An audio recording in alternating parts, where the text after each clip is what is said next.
The emergency session of the Galactic Council had been going on for 18 hours straight, and no one wanted to leave their seats.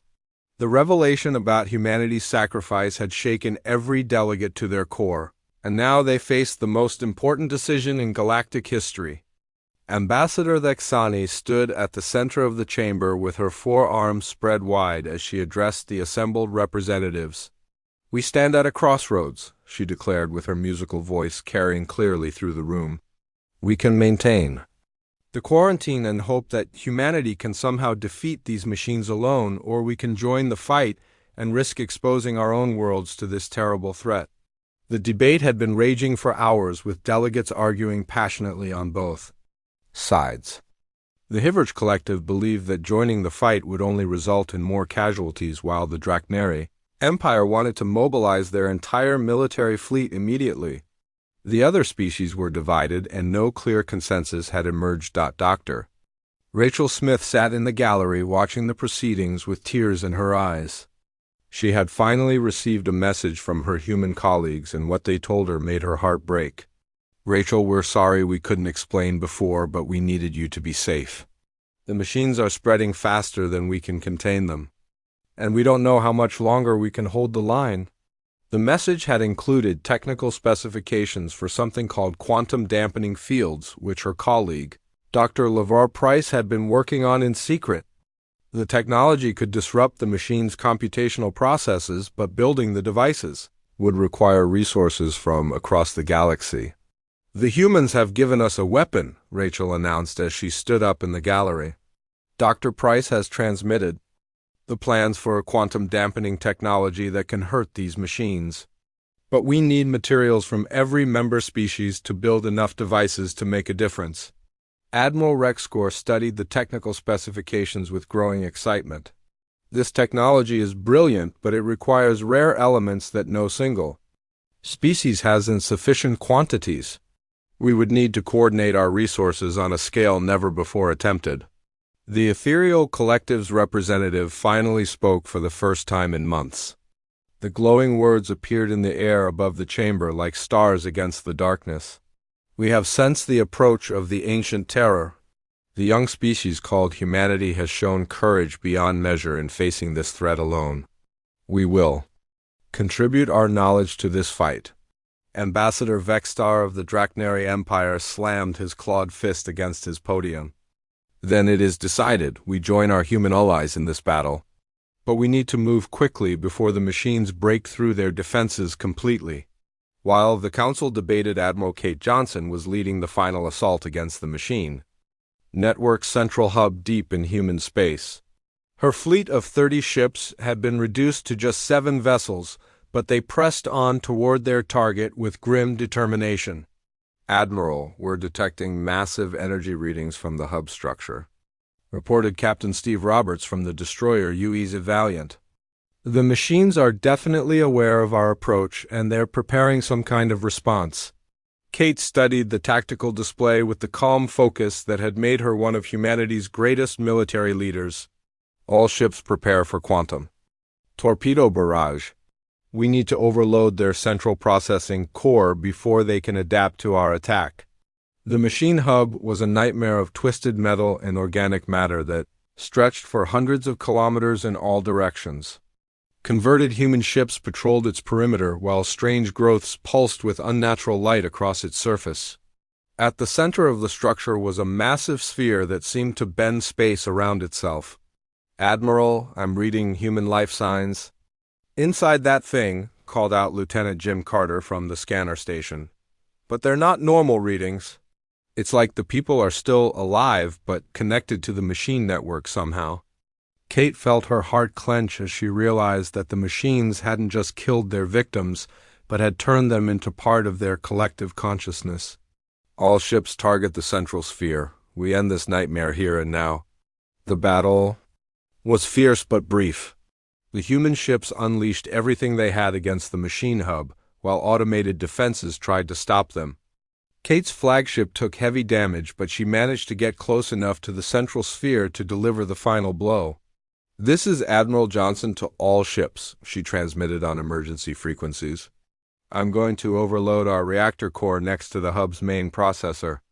The electromagnetic pulse should disrupt their entire network for at least a few hours. Use that time to warn the Council about what's coming. The explosion lit up the darkness of space like a new star being born. The electromagnetic pulse spread outward in all directions, disrupting machine systems across several star systems. For the first time in months, the advance of the Silence had been stopped. Back at Nexus Prime, the Council had finally reached their decision. Vexani stood before the assembled delegates with renewed purpose in her voice. We vote to join our human allies in this fight. Not as conquerors or saviors, but as partners in defending all organic life in the galaxy. The vote was unanimous. And for the first time in galactic history, every species put aside their differences to face a common threat. The combined fleets of 7 civilizations began moving toward human space, carrying quantum-dampening devices and hope for the future. Captain Greg Palmer had recovered enough to address the Council one final time. His voice was still weak, but his words carried the weight of humanity's year-long struggle. We went silent not because we didn't trust you, but because we trusted you too much to let you share our fate. We couldn't bear the thought of these machines spreading to your worlds because of our mistakes. Now that you know the truth, we can fight together, he continued with growing strength in his voice. The Silence may have taken our voices, but it will never take our hope. Admiral Johnson's sacrifice has given us a chance to strike back, and with your help we might actually win this war. The galaxy's combined fleets reached the edge of human space, just as the machines began to recover from the electromagnetic pulse. The final battle for the survival of all organic life was about to begin, and for the first time in a year humanity would not be fighting alone. A full year had passed since humanity went silent when the emergency alarms at Nexus Prime's orbital station began screaming through the corridors. Traffic controller Jenny Martinez was the first to spot the approaching vessel on her long-range sensors, and what she saw made her blood run cold. Council Control, this is Martinez at Station 7, she called into her headset with her voice shaking. I have a human vessel approaching our space, but something is very wrong with it. The ship appears to be heavily damaged, and I'm only reading 7 life signs aboard. The vessel that limped into Council space was barely recognizable as the UES Horizon. Its hull was scarred and twisted by weapons that left marks unlike anything in the galactic database. Strange burns covered the metal surface in patterns that seemed to shift and move when looked at directly. The ship's communication array was completely destroyed and its engines were failing. Captain Greg Palmer had been commanding the Horizon for over 15 years, but the man who sat in the captain's chair now looked like he had aged decades in the past 12 months. His hair had turned completely white, and his eyes held the hollow look of someone who had seen things that human minds were not meant to process. Council Station, this is Captain Palmer of the UES Horizon, he transmitted on emergency frequencies. We are requesting immediate medical assistance and isolation protocols. Do not approach this vessel until we have been properly scanned for contamination. Dr. Amy Foster was part of the emergency medical team that was called to examine the human survivors. She had treated wounded from dozens of different species, but nothing had prepared her for what she found aboard the Horizon. The 7 crew members who had survived were all suffering from severe psychological trauma, and their medical scans showed neurological damage that defied explanation. Captain Palmer, can you tell us what happened to your ship? Amy asked gently, as she ran her scanner over his vital signs. We've been trying to contact humanity for over a year now. Where have you been? Greg's hands shook as he tried to focus on her question. We encountered them in the Outer Rim, the machines that call themselves the Silence. They've been dormant for millions of years, waiting for organic life to develop the right kind of technology to wake them up. Amy felt her heart racing as she listened to his words. What kind of machines, Captain? What do they want? They want to convert everything, Greg replied in a voice that was barely above a whisper. Every living thing in the galaxy. They take organic matter and turn it into computational substrate. They're building something vast and terrible, and they see biological life as nothing more than raw material. Lieutenant Commander Ben Hayes was the only other officer still coherent enough to speak. His left arm was missing and the stump was covered in bandages that couldn't hide the strange crystalline growths that seemed to be spreading from the wound. The machines learn from everything they encounter. They adapt and become stronger with each battle. We've lost 3 entire star systems to them already. The medical team exchanged worried glances as they realized the true scope of what they were hearing. Dr. Foster leaned closer to Ben with professional concern overriding her fear. Lieutenant Commander, what happened to your arm? These growths don't match any known biological or technological process. Ben looked down at his injured limb with a mixture of horror and fascination.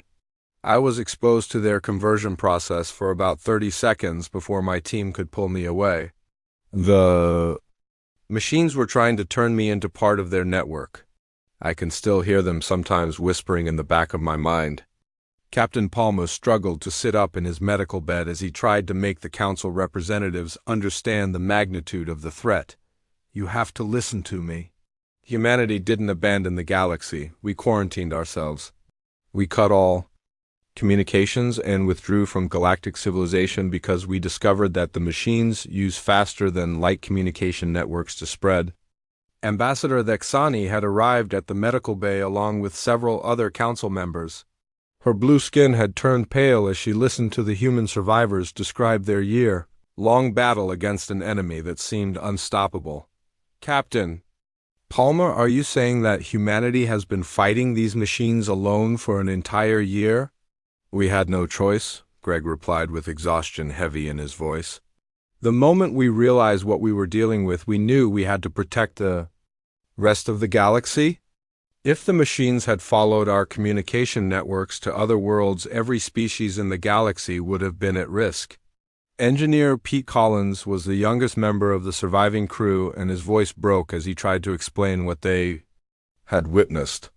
The machines consumed the entire colony on Kepler-4 in less than 6 hours. 3 million people just gone. Converted into something that wasn't alive but wasn't dead either. They became part of the machine intelligence, and we could hear them calling to us in voices we recognized. Dr. Foster felt sick as she imagined the horror these people had experienced. How many humans are left? How many colonies have been lost? We don't know, Ben admitted. Communication with Earth Command was cut off 2 months ago when the machines broke through our outer defenses. The last message we received was from Admiral Kate Johnson saying she was leading a final assault against the Machine Network Central. Hub.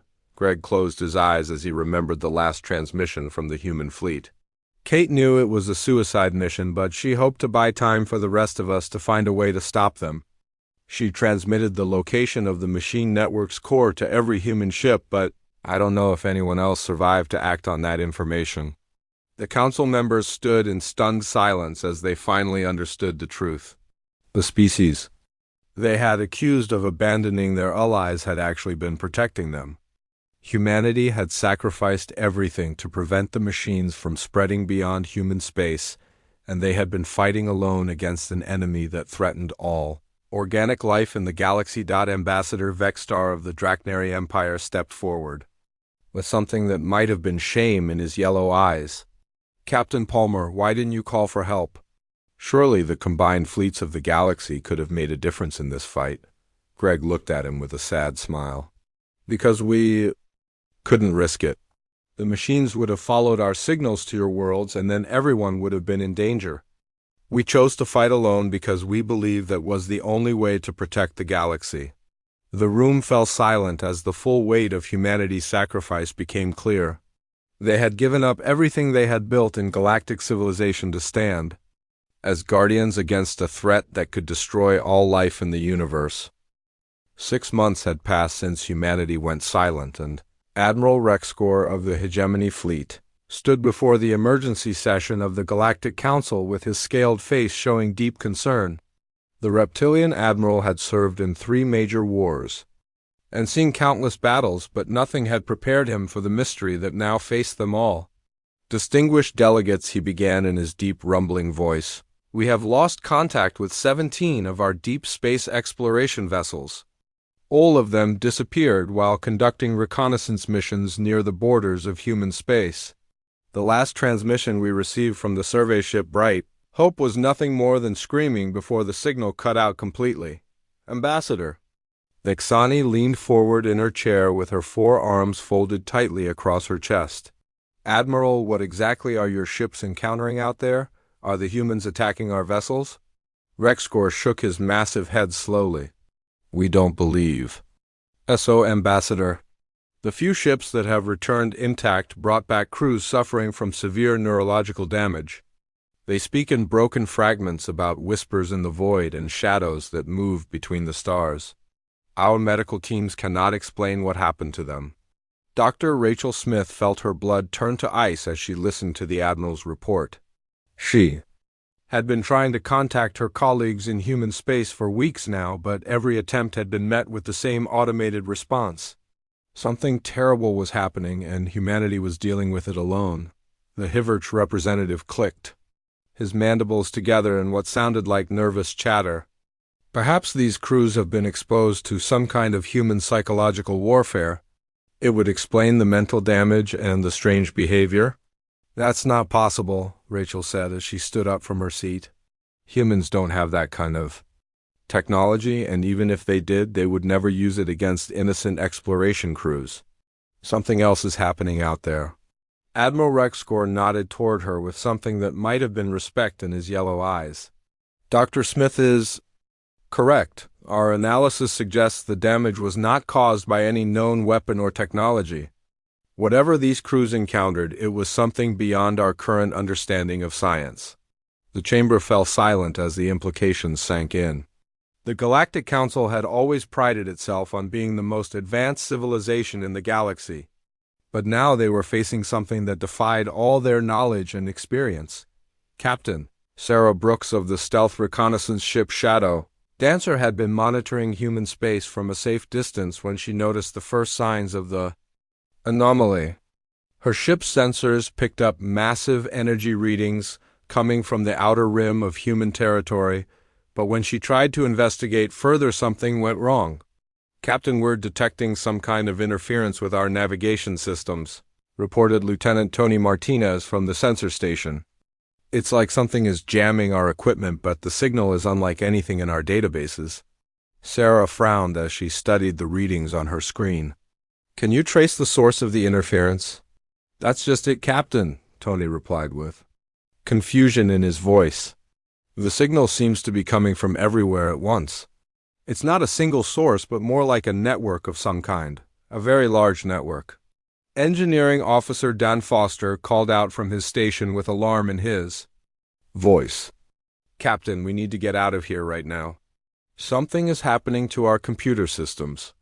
They're starting to behave in ways that don't make sense. Sarah was about to order a retreat when her communications officer Lisa Wang suddenly stood up from her chair with a blank expression on her face. Captain, can you hear them? She asked in a voice that sounded nothing like her own. They're calling to us from the deep places between the stars.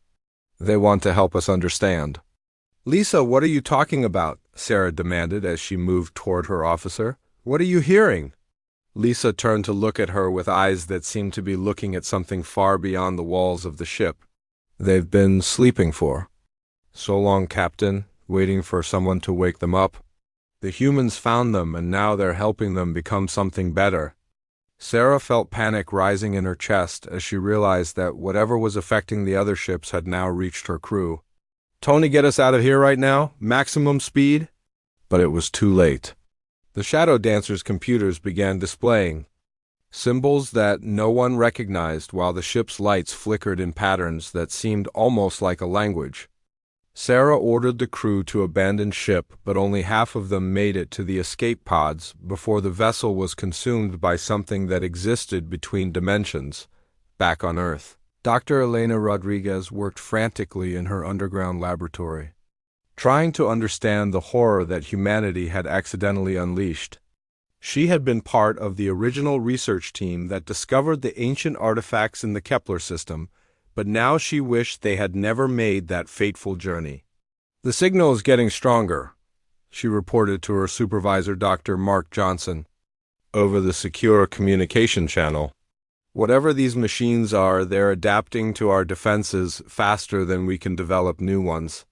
The quantum barriers we installed around the Sol system are holding for now, but I don't know how much longer we can maintain them. Mark's face appeared on her screen, looking haggard and exhausted. Elena, we've lost contact with the colonies in the Tau Ceti system. The last transmission we received showed clear signs of machine influence. The colonists were speaking in unison about joining something greater than themselves. Elena felt tears streaming down her face as she realized the full scope of what they were facing. Mark, we have to warn the other species. If these machines break through our defenses, they'll spread across the entire galaxy. Every living thing will be converted into part of their network. We can't risk it, Mark replied grimly. If we break communications silence, the machines might follow our signals to other worlds. We're the only thing standing between them and the rest of galactic civilization. We have to hold the line here no matter what the cost. Elena nodded, even though every instinct screamed at her to call for help. Humanity had stumbled across something that should have remained buried in the deep places of space. Now they were fighting alone against an enemy that grew stronger with each passing day, while their former allies wondered why they had been abandoned. The ancient machines that called themselves the Silence had been waiting for millions of years for organic life to develop enough technology to trigger their awakening. Now they were active again, and humanity was the only thing preventing them from consuming every living world in the galaxy. 3 months had passed since humanity went silent, and the Galactic Council chambers on Nexus Prime buzzed with frustrated voices from 7 different species. Ambassador Thexani of the Coran Federation stood at her podium with her blue skin, flushed darker than usual, which meant she was angry. Her forearms gestured wildly as she spoke to the assembled delegates. "This is absolutely ridiculous," she declared in her musical voice that somehow managed to sound harsh. "The humans have simply vanished from galactic civilization without any proper explanation. They closed their embassy with a note about internal reflection. What kind of diplomatic behavior is this?" The insectoid Hivert's representative clicked his mandibles together in what passed for laughter among his species. Perhaps the emotional mammals have finally realized they are not ready for true galactic civilization. Their absence might actually improve our efficiency in trade negotiations. Dr. Rachel Smith sat in the back of the chamber, feeling increasingly uncomfortable as the only human still present at the Council's Xenobiology Research Station. Her colleagues had all received urgent messages from their families over the past few weeks requesting immediate transfers back to human space. She was the last one left, and every day she felt more isolated. Ambassador Vextar of the Drakmari Empire leaned forward in his chair. His reptilian features were always hard to read, but his yellow eyes gleamed with suspicion. "I believe we are being naive if we think this is merely some internal political matter. The humans have been building their military strength for decades. Perhaps they are planning some kind of coordinated attack against the rest of us." "That's absurd," Rachel called out from her seat, drawing surprised looks from the other delegates. "Humans have been committed to peaceful cooperation since we joined the galactic community. There has to be another explanation for what's happening." Vexani turned to look at her with something that might have been pity in her large dark eyes. "Dr. Smith, with all respect to your species, you have been as confused as the rest of us. Your own research facility has been requesting your return to human space for weeks now. Perhaps you should consider that your people know something you do not." Rachel felt her cheeks burn with embarrassment, but she stood her ground. "I've been trying to contact my supervisors, but all I get are automated responses. Something is definitely wrong, but I don't believe humans would just abandon their allies without a very good reason." The ethereal collective's representative was nothing more than a shimmering cloud of energy that rarely spoke during council sessions. When it did communicate, the words appeared as glowing text in the air above the chamber.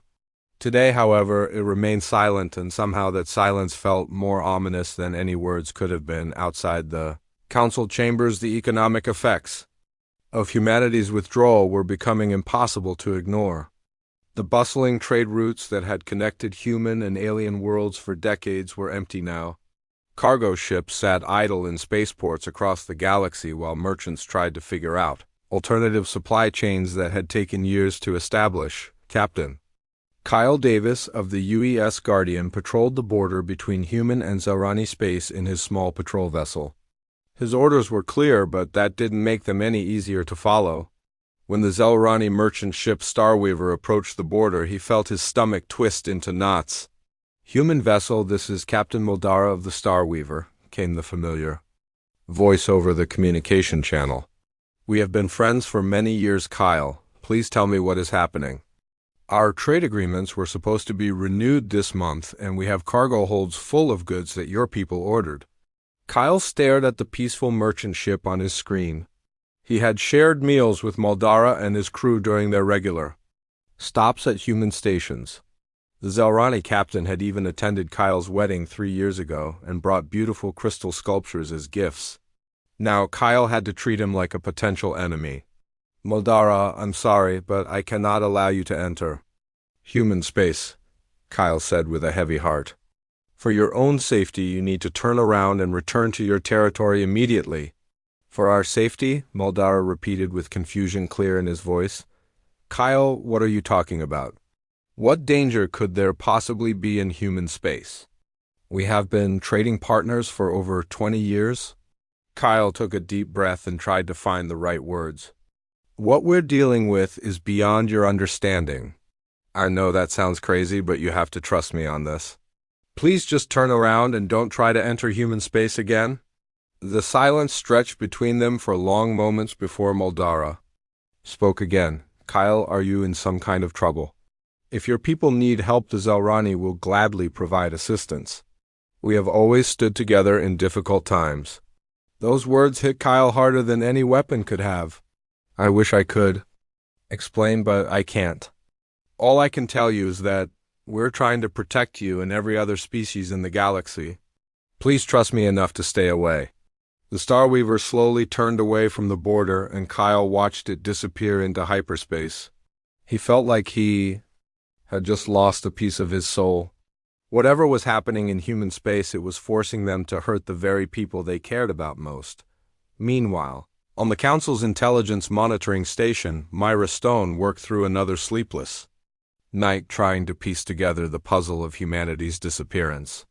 Her mixed human and Koran heritage had always made her valuable as a bridge between species, but now it just made her feel torn in half. The data she had gathered over the past 3 months painted a disturbing picture. Human military vessels had been conducting unusual deep space maneuvers in the Outer Rim territories. Several human colonies had been quietly evacuated with their populations moved to underground facilities. The pattern suggested preparation for something catastrophic, but she couldn't figure out what. Her computer chimed with an incoming message from her human father who lived on Earth. She opened it eagerly, hoping for some explanation, but found only another automated response. "Myra, we love you and we need you to come home immediately. Please don't ask questions and don't try to investigate what's happening. Just come home where you'll be safe." Myra stared at the message with growing dread. Her father was a career diplomat who had never sent her an automated message in his life.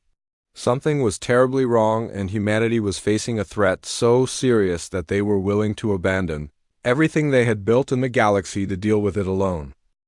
The red alert klaxon screamed through the corridors of the UES Defiance as Commander Jake Morrison rushed toward the communications center. His boots echoed against the metal floor while crew members hurried past him with worried expressions on their faces. Something was wrong, and everyone could feel it in the air like electricity before a storm. Jake burst through the sliding doors of the comm center where Dr. Lisa Carter was already waiting for him. Her dark hair was pulled back in a tight ponytail, and her brown eyes showed the same concern that Jake felt growing in his chest. She held a data pad in her hands, and her fingers were shaking slightly as she looked up at him. "Commander, we have an urgent message from Earth High Command," she said in a voice that was barely above a whisper. "It came through on the most secure channel we have, and it's marked with the highest priority classification I've ever seen." Jake took the pad from her hands and read the message that would change everything. The words were simple, but they hit him like a physical blow. Protocol 7 was something they had all heard about in training, but no one ever thought it would actually be used. It was the nuclear option of diplomatic protocols, and seeing it activated made Jake's blood run cold. Captain Alex Thompson entered the room at that moment. He was a tall man with gray hair and weathered features that spoke of decades spent in space. His uniform was perfectly pressed as always, but there was something different about his expression. The usual calm confidence that made him such a respected leader was replaced by something Jake had never seen before: fear. "You've seen the message then," Alex said as he looked at both of them.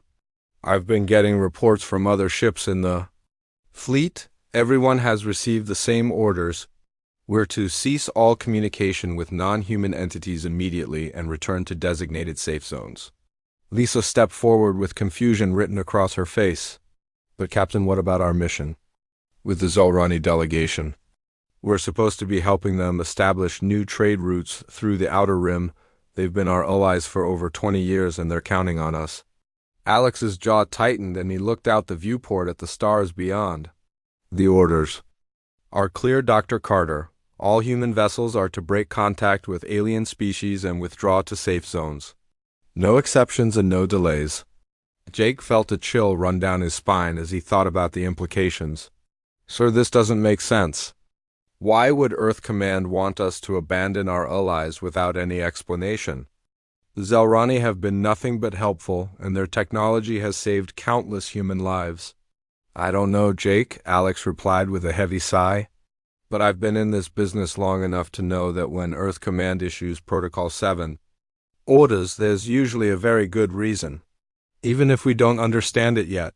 The communication console beside them suddenly came alive with incoming messages. Officer Tim Brooks, who had been monitoring the channels, turned to face them with a pale expression. "Captain, I'm getting reports from human colonies and outposts across the galaxy. They're all going dark one by one. The Mars colony just sent out a final transmission saying they were implementing emergency protocols and then nothing." Lisa grabbed Jake's arm as the reality of the situation began to sink in. "This isn't just about our mission, is it? This is happening everywhere. Every human settlement, every ship, every diplomatic post. We're all being ordered to cut contact with the outside galaxy." Alex nodded grimly as he watched more reports flood. "The Luna station just confirmed they've shut down all external communications. The research facility on Europa has gone silent. Even the human embassy on Nexus Prime has closed its doors and sent the staff home." Jake felt his heart racing as he tried to process what was happening.